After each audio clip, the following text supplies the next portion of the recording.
Agora no seu rádio. JD1 no ar. As principais notícias do estado, do Brasil e do mundo. JD1 no ar. JD1 no ar. Apresentação Wesley Paiva. Apoio Senar MS. Transformando vidas.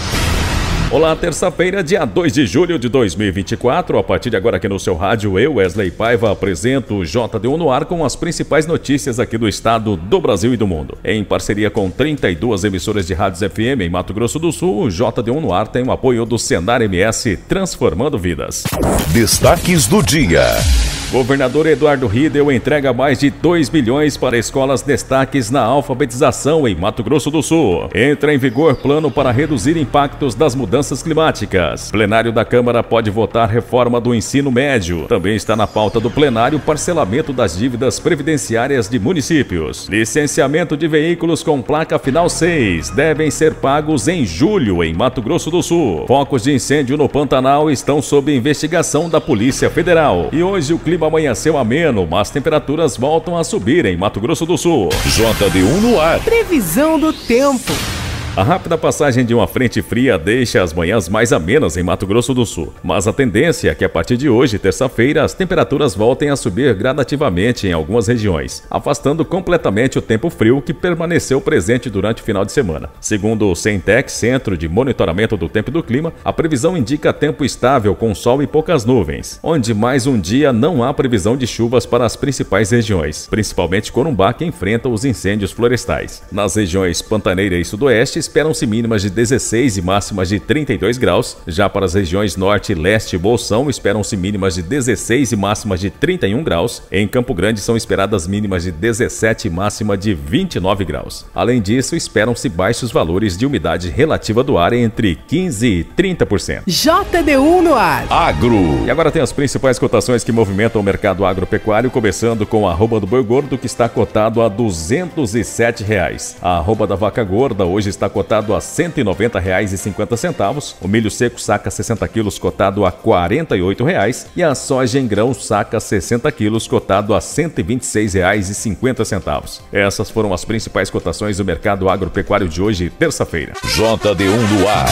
Notícias. O mês de julho começou e com ele surge um novo boleto para pagar: o licenciamento do veículo. Dessa vez são mais de 33 mil proprietários que possuem a placa final 6 que deve se atentar ao prazo que segue até o dia 31. A taxa de licenciamento 2024 é de R$ 221,24, pagando dentro do prazo. Após o dia 31 de julho, o valor da taxa é de R$ 284,70. O Detran MS alerta ainda para que o cidadão tenha atenção às fraudes e golpes. O licenciamento 2024 deve ser pago por guias emitidas pelo portal Meu Detran no endereço www.meudetran.ms.gov.br, pelo aplicativo Detran MS ou ainda em qualquer agência do Detran no estado. Vale lembrar que o condutor flagrado sem estar com o veículo licenciado comete uma infração gravíssima, conforme o artigo 230 do Código de Trânsito Brasileiro. Perde 7 pontos na Carteira Nacional de Habilitação e multa no valor de R$ 293,47, além de ter o veículo removido ao pátio até a regularização do documento. JD1 no ar. JD1 no ar. Nesta semana, o plenário pode examinar pautas econômicas, além da proposta de modificação na reforma do ensino médio. Os detalhes na reportagem de Cid Queiroz. Há 3 semanas para o início do recesso, a Câmara corre para votar projetos importantes da agenda econômica. Na 12ª edição do Fórum Jurídico de Lisboa, o presidente da Câmara, Arthur Lira, lembrou o compromisso dos deputados com as reformas estruturantes. Está em fase de regulamentação uma ampla reformulação do nosso sistema tributário para torná-lo mais justo, simples e eficiente. Uma mudança que foi procrastinada por décadas e que agora, com sua consagração na Constituição, precisa se cristalizar em leis.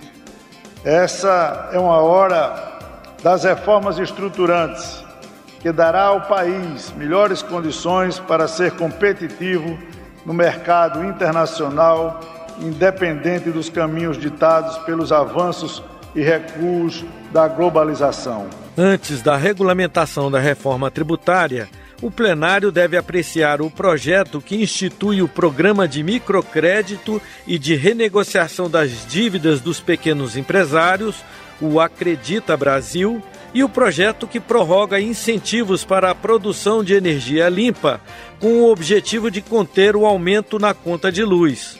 Outra prioridade do governo para a votação no plenário é o projeto que amplia a participação de cooperativas no mercado de seguros.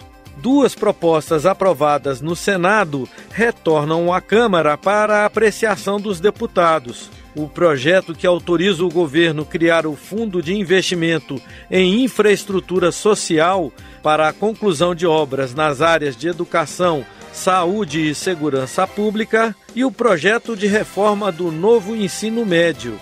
Para o deputado Mendonça Filho, do União de Pernambuco, relator da proposta, a versão que saiu da Câmara representa melhor as várias visões em relação ao novo ensino médio. Porque estabelece 2.100 horas para aqueles cursos dirigidos e integrados à formação técnica e 2.400 horas para os cursos que têm, vamos assim, uma concepção do chamado ensino médio regular. Se porventura você equaliza tudo em cima de 2.400 horas para a formação geral básica, ou até eleva esse patamar como está colocado na proposta do Senado, você termina criando dificuldades para o acesso da população mais jovem à educação técnica. Entre outros pontos, o texto amplia a carga horária mínima anual do ensino médio de 800 para 1.000 horas, que poderá ser ampliada para 1.400 horas. JD1 no ar. JD1 no ar. Entra em vigor plano para reduzir impactos das mudanças climáticas. A reportagem é de Luiz Felipe Liasbra. Durante a discussão no Senado, Alessandro Vieira, do MDB sergipano, ressaltou que a proposta pode evitar prejuízos ambientais. É fundamental que o poder público se articule para planejar adequadamente suas políticas públicas com foco na adaptação à nova realidade, de modo a evitar o máximo possível os prejuízos ambientais, econômicos e sociais que se avizinham. Assim, esses planos serão instrumentos de maior importância. Já Flávio Bolsonaro, do PL do Rio de Janeiro, defendeu que o tema deveria ser aprofundado em outro projeto. A discussão sobre mudança climática ou adaptação das cidades a conviver com essas mudanças, não dá nem para discutir nesse projeto, acredito eu. Respeitosamente, eu acho que não vai ter o efeito prático que alguns estão esperando. As estratégias dos planos serão focadas em áreas de infraestrutura urbana, segurança alimentar, hídrica, energética, entre outras. A avaliação das metas será feita pelo poder público a cada 4 anos. Quer saber como 2 letrinhas viram notícias no seu WhatsApp? Facinho, facinho. É só mandar um simples oi para o JD1 981 35 98 88. Nossa, até o nome é fácil de lembrar. Cadastre 981 35 98 88 no seu WhatsApp e escreva apenas oi. As principais notícias de Mato Grosso do Sul, do Brasil e do mundo bem aí, na palma da sua mão. Deu oi, virou notícia. JD1Noticias.com JD1Noticias.com JD1Noticias.com. A notícia no seu celular. E agora da nossa central de jornalismo, a repórter Sara Chaves tem mais notícias que estão em destaque no portal JD1. Olá, ouvintes do JD1 no ar. Alessandro Lopes Mizoguchi foi morto a facadas e encontrado nu por vizinhos na noite de ontem no Jardim Tropical em Dourados. Testemunhas teriam ouvido uma discussão no imóvel e gritos. Quando saíram na rua para verificar o que estava acontecendo, viram um homem saindo do local. Segundo o site ligado na notícia, quando algumas pessoas entraram na casa, encontraram Alessandro caído, ensanguentado, nu e com várias facadas pelo corpo. Até o momento ninguém foi preso, mas as investigações são conduzidas pela Polícia Civil de Dourados. A Polícia Federal investiga 19 focos de incêndio no Pantanal para determinar a autoria, conforme anunciou a ministra do Meio Ambiente, Marina Silva, na segunda-feira. Segundo a ministra, a ação humana é o que tem causado a maior devastação já registrada no bioma. Com base em informações enviadas por órgãos ambientais, Marina Silva disse que as autoridades policiais estão apurando as circunstâncias dos incêndios que podem ser considerados criminosos. A Polícia Federal está fazendo a investigação. O que nós podemos dizer é que a maioria dos incêndios estão acontecendo em propriedades privadas. O que nós também estamos afirmando é que a história de que pode ser por descarga de raio não é por ação humana. Sabemos quais são os focos da onde surgiu a propagação. Nós trabalhamos com tecnologia altamente avançada que não permite que haja falha em relação a onde aconteceu esses focos. O Pantanal já vive uma estiagem severa e, de acordo com o Corpo de Bombeiros, em MS, mais de 530 mil hectares foram queimados. Na semana passada, o governo federal anunciou a liberação de 100 milhões para ações no bioma. O governo do estado de Mato Grosso do Sul também reconheceu situação de emergência em municípios afetados pelas queimadas na região, o que facilita a liberação de recursos e outras ações de enfrentamento à crise no Pantanal.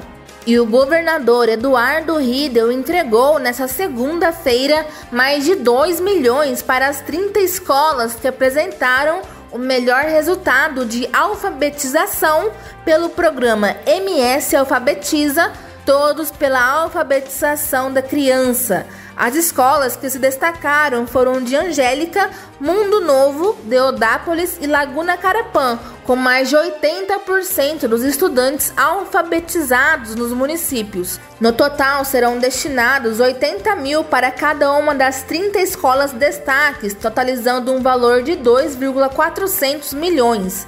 Desse valor, a primeira parcela, correspondente a 75% do montante, estará disponível para a instituição de ensino ainda neste ano, enquanto a segunda parcela será paga no ano seguinte, dependendo da manutenção ou melhoria dos resultados de alfabetização apresentados em MS. Sara Chaves para o JD1 no ar. Você está ouvindo? JD1 no ar. Apoio Senar MS, transformando vidas. E agora vamos ouvir o informativo diário do Senar MS. As informações sobre o andamento da cadeia de grãos em Mato Grosso do Sul são divulgados semanalmente no Boletim Técnico de Agricultura do Sistema FamaSul. Nele você confere dados sobre o andamento das safras, condições das lavouras, análises, informações sobre o clima, comercialização, exportação e muito mais. Toda terça-feira uma nova edição em portal.sistemafamasul.com.br. JD1 no ar. Apoio Senar MS, transformando vidas. O plenário do Senado inicia nesta semana as discussões sobre a proposta que flexibiliza o pagamento de dívidas das prefeituras. Entre outros pontos, o texto permite, por exemplo, o parcelamento da contribuição previdenciária atrasada dos municípios. Também estão em pauta a criação do programa de hidrogênio verde e repasse maiores para hospitais universitários. A reportagem é de Érica Christian. O plenário pode votar nesta terça-feira mais repasses para os hospitais universitários federais. A possibilidade de pessoas físicas receberem recursos da Lei de Incentivo ao Esporte e a criação da Política Nacional da Agricultura Urbana. Os senadores começam a discutir em primeiro turno duas propostas de emenda à Constituição. A primeira prevê eleição para os cargos de presidente, vice-presidente e corregedor-geral dos tribunais de justiça, com mais de 170 embargadores. A segunda PEC, que vai beneficiar os municípios endividados, permite o parcelamento em 20 anos dos débitos previdenciários e limita o pagamento dos precatórios, que são dívidas do poder público com contribuintes em geral. O relator, Carlos Portinho, do PL do Rio de Janeiro, sugeriu que os municípios reservem até 4% para a quitação dessas dívidas, com exceção daqueles que têm estoques superiores a 30%. É um estímulo para que sejam mantidos baixos os estoques de precatório. Quem tem o estoque acima de 30% está fazendo uma má gestão dos precatórios. Na quarta-feira, os senadores deverão autorizar cooperativas a receberem recursos dos fundos de desenvolvimento do Nordeste, da Amazônia e do Centro-Oeste e concluir a votação do projeto que cria o Programa de Desenvolvimento do Hidrogênio de Baixa Emissão de Carbono. JD1 no ar. Esporte. E agora o repórter repórter Dininho Almeida tem as últimas notícias do futebol. Estamos chegando com as informações da Copa América, Campeonato Brasileiro, Brasileirão Série B e Eurocopa. Jogos de ontem pela Eurocopa, oitavas de final. A França venceu a Bélgica por 1-0 e Portugal empatou com a Eslovênia 0-0 e nos pênaltis levou a melhor, 3-0. A Romênia e Holanda disputam nesta terça-feira o penúltimo jogo das oitavas de final da Euro 2024. O vencedor do confronto enfrentará a seleção que levar a melhor no duelo entre Áustria e Turquia. A Holanda deixou a desejar na primeira fase da Euro 2024, se classificou como terceiro lugar do grupo D, atrás de Áustria e França. Os austríacos foram responsáveis pela única derrota holandesa até aqui, na terceira rodada por 3-2. A Romênia foi uma das surpresas da fase de grupos, liderando sua chave que também contava com Bélgica, Eslováquia e Ucrânia.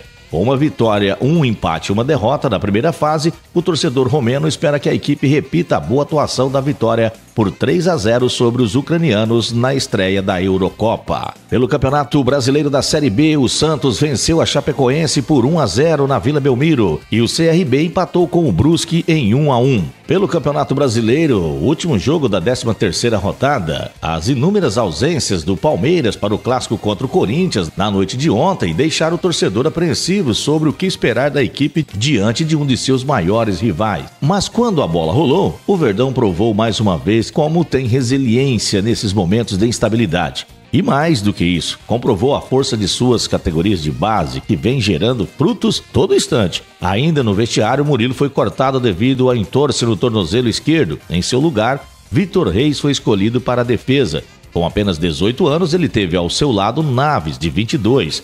Na posição de volante, Aníbal Moreno, suspenso, deu lugar a Fabinho, também de 22 anos. Esse trio, que poderia causar alguma oscilação no time, foi o grande pilar da vitória por 2-0. A dupla de garotos na zaga foi praticamente impecável, com duelos ganhos no mano a mano e boas antecipações. Já Fabinho correu muito e ganhou duelos importantes no meio de campo. Foram das cabeças deles, inclusive, que o Palmeiras construiu o placar. Aos 7 minutos do segundo tempo, Veiga cobrou falta na frontal. Fabinho abaixou para desviar e acabou encostando a cabeça para abrir o placar. 4 minutos mais tarde, Veiga cobrou um escanteio na primeira trave. Vitor Reis subiu alto e cabeceou firme para fechar o placar e garantir os 3 pontos para o Verdão. Além disso, afundou o seu maior rival em uma das crises que parece não ter fim. Com a vitória, o Palmeiras voltou à segunda posição do Campeonato Brasileiro e com 26 pontos está a apenas 1 ponto do Flamengo, o líder da competição. O Campeonato Brasileiro volta amanhã com a 14ª rodada. Na Arena Pantanal, o Cuiabá recebe o Botafogo.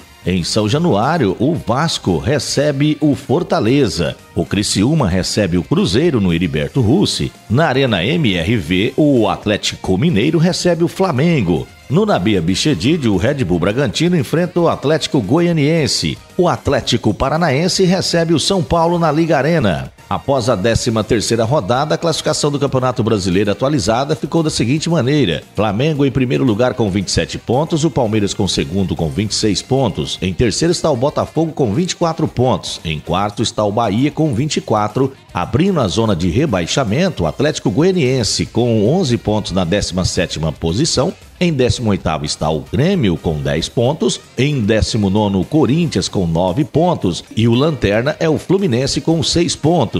Lembrando que o Grêmio ainda está com 2 jogos a menos. E ainda hoje, em um dos jogos mais esperados da primeira fase da Copa América, o Brasil terá que quebrar a invencibilidade de 25 jogos da Colômbia para ficar com o primeiro lugar do Grupo D. Para a Colômbia, um empate garante o primeiro lugar e um duelo teoricamente mais fácil contra o Panamá, que se classificou em segundo lugar ao derrotar a Bolívia. No momento, a seleção colombiana tem 6 pontos após as vitórias contra o Paraguai 2-1 e a Costa Rica 3-0, enquanto o Brasil é o segundo com 4 pontos. A seleção brasileira chega motivada para a partida depois da goleada por 4-1 sobre o Paraguai na última sexta-feira. Para enfrentar os colombianos, Dorival pode fazer novas mudanças, depois de mexer bastante na equipe contra o Paraguai, após o empate sem gols contra a Costa Rica na estreia. O jogo começa às 20 horas, horário sul-mato-grossense. JD1 no ar, direto de Brasília. Comissão da Câmara aprova a resposta mais rápida a desastres e situações de risco. A reportagem é de João Gabriel Freitas. A Comissão de Constituição e Justiça da Câmara aprovou um projeto que define novas obrigações para estados e municípios em relação à defesa civil,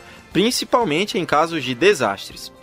Pelo texto, estados e o Distrito Federal devem ter equipes específicas para dar suporte aos pequenos municípios, com menos de 50 mil habitantes em situações de risco. Já as cidades com mais de 50 mil habitantes deverão ter uma equipe permanente para analisar áreas de risco, identificar ameaças e desenvolver ações para a prevenção de desastres. O relator na CCJ, deputado Zé Haroldo Catedral, do PSD de Roraima, foi favorável ao projeto. Ele argumenta que melhorar a atuação da Defesa Civil nos municípios é uma forma de acelerar a ajuda do governo às famílias mais afetadas. Estruturar e definir as atribuições da Defesa Civil dos municípios busca justamente melhorar a qualidade do serviço público em caso de desastres, como a tragédia vivenciada pelos nossos irmãos gaúchos. Situação que o poder público não pode medir esforços em resguardar justamente a dignidade das famílias atingidas. Outra novidade é que a proposta inclui entre os agentes de defesa civil as instituições sem fins lucrativos que possuam veículos de trilha ou automóveis esportivos, como os jipes. O projeto determina que essas instituições poderão ajudar o poder público em buscas, salvamentos e resgates. Após a aprovação na Comissão de Constituição e Justiça, o projeto que amplia a atuação da Defesa Civil nos municípios segue para análise do Senado, a não ser que haja um recurso para votação pelo plenário. De Brasília, João Gabriel Freitas. E comissão aprova projeto que cria política de enfrentamento à violência escolar. Repórter Laís Menezes. A Comissão de Segurança Pública da Câmara aprovou o projeto de lei que inclui o Plano Nacional de Prevenção e Enfrentamento à Violência no Ambiente Escolar como um dos instrumentos da Política Nacional de Segurança Pública. A proposta também acrescenta o enfrentamento à violência escolar no rol de políticas que devem ser auxiliadas pelo Sistema Nacional de Informações de Segurança Pública. Segundo o relator da proposta na comissão, deputado Messias Donato, do Republicanos do Espírito Santo, o projeto de lei contribui com a formulação da política pública que é essencial no debate jurídico, mas ainda esquecida pelo setor. O Plano Nacional de Segurança Pública já vem sendo implementado desde 2021 e tem um planejamento estratégico até 2030, ou seja, um período de 10 anos. O Sistema Nacional de Acompanhamento e Combate à Violência nas Escolas é uma nova diretriz que está sendo incluída, portanto, um jamais irá inviabilizar o outro, mas trabalhamos em políticas públicas e projetos que visam aprimorar a segurança nas escolas. O parlamentar lembra que o projeto ainda estabelece metas que devem ser cumpridas pelos órgãos de segurança pública do país, além de viabilizar orçamento e recursos humanos voltados para o combate à violência escolar. Também está prevista na proposta a criação de um plano nacional para impedir o sofrimento psíquico nas escolas. O objetivo é desenvolver ações voltadas para detectar e auxiliar a população escolar em casos de depressão, ansiedade e outros. A proposta, que inclui o Plano Nacional de Prevenção e Enfrentamento à Violência nas Escolas na Política Nacional de Segurança Pública, ainda deve ser analisada pela Comissão de Constituição e Justiça. De Brasília, Laís Menezes. Termina aqui o JDU no ar de hoje, terça-feira, dia 2 de julho de 2024. Com a apresentação de Wesley Paiva, o JDU no ar é uma iniciativa do JDU Notícias em parceria com 32 emissoras de rádios FM em Mato Grosso do Sul e conta com o apoio do Senar MS. Para você ouvir novamente essa edição em podcast ou ainda acompanhar outras notícias aqui do estado, do Brasil e do mundo, acesse o nosso portal www.jdunoticias.com. Uma ótima terça a todos e até amanhã. Você ouviu as principais notícias do estado, do Brasil e do mundo. JD1 no ar. Apoio Senar MS, transformando vidas.